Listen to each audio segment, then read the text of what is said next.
রাধে কৃষ্ণ বন্ধুরা, কেমন আছেন আপনারা? আশা করি সবাই ভালো আছেন।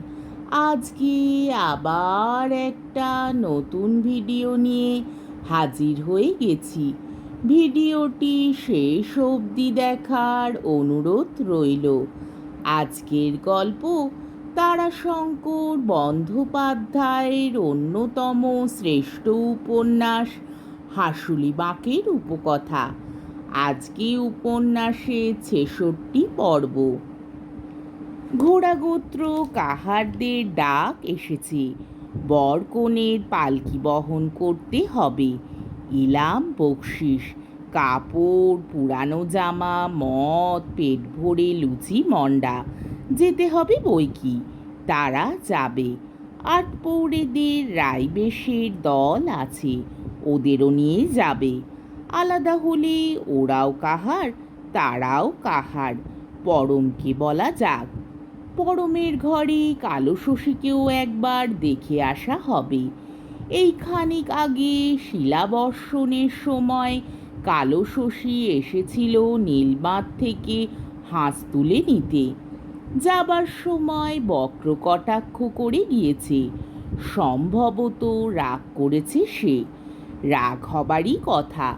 বনোয়ারিরই মধ্যে মধ্যে রাগ ধরে নিজের উপর। মাতব্বীর পদ মনে হয় যেন আগুনে তপ্ত শালের উনানের খবরদারির আসন। মাতব্বর যদি সে না হতো, কালো শশীকে নিয়ে এই বয়সে এসে চলে যেত দেশান্তরের কাহার সমাজে। তাকে সাঙা করে ঘর বাঁধত শুধু মাতব্বীর জন্য। ভাবতে ভাবতে নিজে শিউরে ওঠে বনোয়ারি।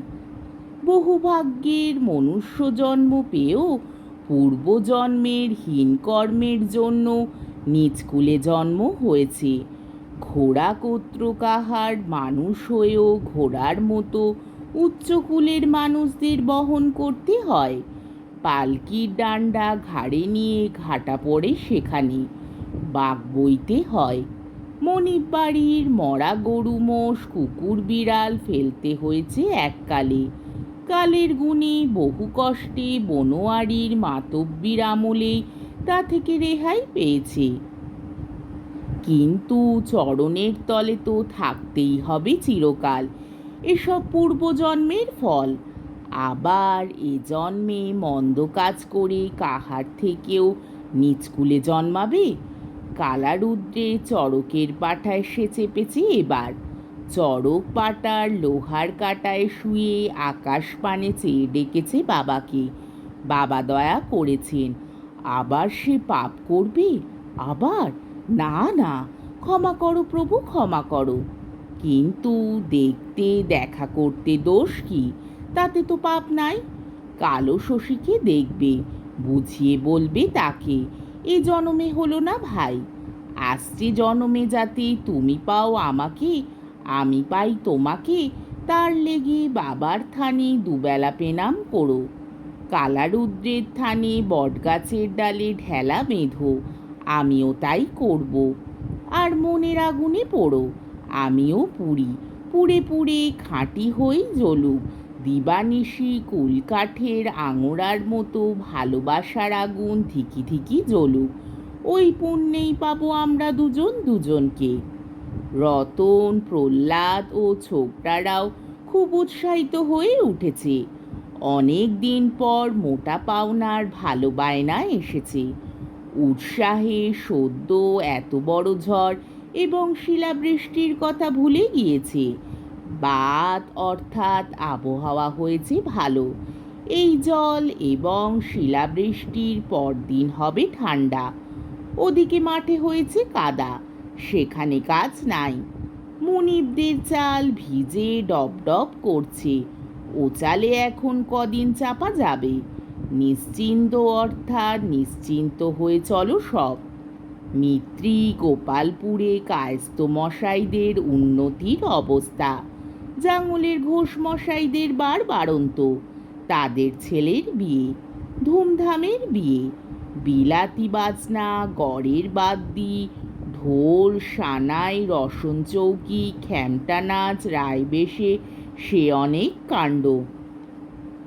কাহারদের কপাল ভালো, বিয়ে রেল রাস্তায় নয়, গাঁয়ের পথে। ৮-৮ ১৬ বেয়ারা দুখানা পালকি যাবে। লুচি, মিষ্টি, পোলাও, মাছ, মাংস, পেট পুড়ে খাওয়া, থমথমে অথচ চরণ ঠিক রাখা। তারপর সঙ্গে বিড়ি সিগারেট, ভালো কাষ্ঠগড়ার তামাক, মধুর মধুর গন্ধ। এ তো কাহারেরা মরে স্বর্গে গেলেও পাবে না। তার উপর প্রতিজনের এক একখানা লাল গামছা, কনের বাড়ির বকশিস, বরের বাড়ির বিদায়। এ কি ছাড়া চলে? আর কাহারেরা ছাড়লেই বা মিত্রমশাইরা শুনবেন কেন? আর তো কলের গাড়ি, মোটর গাড়ির আমদানি হয়ে কাহারদের রেহাই দিয়েছেন ওরা। নেহাত কাঁচা পথ আলপথ হলেই ডাকেন। এ না করলে চলবে কেন? এই পথের জন্যেই পালকি কাহার চাই, নইলে মশাইরা ভাড়ার মোটর, বাস মোটর আনতেন। ৮ ক্রোশ করে ১৬ ক্রোশ পথ, খানিকটা পাকা, তারপর ক্রোশ ৬ কাঁচা গরুর গাড়ির পথ, মাঝখানে খানিকটা আলপথ। পালকি নইলে উপায় নেই। কাহারদের সৌভাগ্য। পাগল আসতেই তার পিঠ চাপড়ে বনোয়ারি বললে, যেতে হবে সেঙাত, শুনেছ তো? পাগলের খুব ইচ্ছে নাই, তবুও সে বলল চল। আজই সকালে কুলকম্ম নিয়ে বনোয়ারি তাকে যেসব কথা বলেছে তাতে না বললে বিচ্ছেদ হবে হয়তো। নাচ খানিক নাচ। পাগল নাচলে না, বসে পড়ল দাওয়ার উপর। তার মনে এখনো ঘুরছে করালির কথা। তা ছোকরা খুব জবরদস্ত কথা বলেছে। জাত মারে কি, তার ঘর কোথা? বটে, কথা ঠিক বটে। তুমি যদি ঠিক থাকো তো জাত মারে কি? আবার বনোয়ারির কথা ফেলনা নয়, পিতিপুরুষের কথা। সে ভাবছে। বনোয়ারি পাগলের ভাবগতিক দেখে বিস্মিত হলো। বললে, তোর হলো কি বল দিনি? বলবো, গোপনে সব বলবো। কঠিন কথা, বুঝেছ? মাথা ঘুরে যাবে। বনোয়ারির প্রাণে আনন্দের ছোঁয়াচ লেগেছে। পাগলের কথায় সে খুব চিন্তিত হলো না। সেই পাগল তো। তার উপর করালির ঘর উড়ে যাবার পর করালির দম্ভের কথা সে ভাবতেই পারে না। করালির ঘরখানা উড়ে যাওয়ায় দুঃখ হলেও সে খুশি হয়েছে। অর্থাৎ দুঃখও হয়েছে, খুশিও হয়েছে। দুঃখ ঘরখানা, এমন ঘরখানা গেল। খুশি ফাঁড়া কেটেছে। পাপের অপরাধে দণ্ড ওই ঘরখানার চালের উপর গিয়ে পড়েছে। সে তো চোখে দেখেছে মেঘের মধ্যে বাবার বাহনের রূপ। যাক, ফাঁড়া কেটে গিয়েছে। এবং মনে মনে ধারণাও হয়েছে যে কালীচরণ নিশ্চয়ই মনে মনে বুঝছে। বাবাধন আজই উঠেছিলেন বাবা ঠাকুরের আদ্যিকালের শিমুল বৃক্ষে। অনেক উঁচুতে উঠে খুব উঁচু হয়েছিলেন ভেবেছিলেন। তা এক ঝাপটে শাসনের নমুনা খানিকটা দেখিয়ে দিলেন বাবা। এবং এটাও নিশ্চয় যে এই বনোয়ারি যদি বাবা ঠাকুরকে না সন্তুষ্ট করত তবে করালি এত অল্পে রেহাই পেত না। হয়তো বজ্রাঘাতই হয়ে যেত আজ। আজকের পর্বটি এইখানেই শেষ হলো।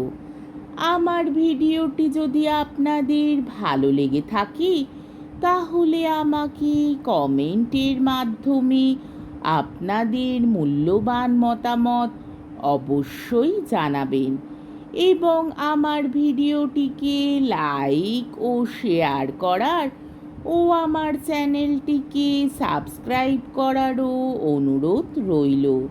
তাহলে আজকের ভিডিওটা এই অবধি।